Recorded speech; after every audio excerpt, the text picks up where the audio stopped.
કે બટાકા અત્યારે કોઈ ભાવ નથી। અમે ખોદાણની સમયે પણ ભાવ નહોતો। અમે ભાવની આશાએ સ્ટોરની અંદર બટાકા મૂક્યા। અત્યારે સ્ટોરની અંદર પણ ખેડૂત છોડાવવા જાય એવી પરિસ્થિતિ નથી।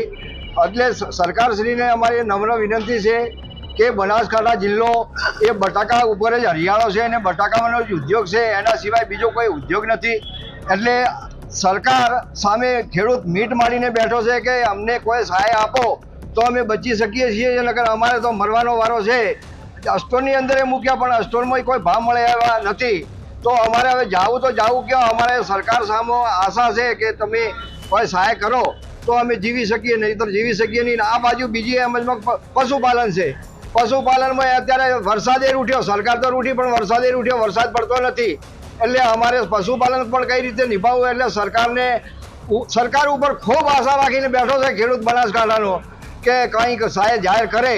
જ્યારે વાયા એ દિવસે ખાતર, બિયારણ, ડીઝલ મોંઘા, મજૂરીઓ મોંઘા અને સરકારે રાસાયણિક ખાતરમાં એટલા બધા ભાવ વધારે હતા છતાં ખેડૂતે મજબૂરીથી દેવા કરીને માથે કરીને બટાકા વાયા જ્યારે ખોદવાનો ટાઈમ આવે એ ટાઈમે કોઈ બટાકાના ભાવ હતા નહોતા।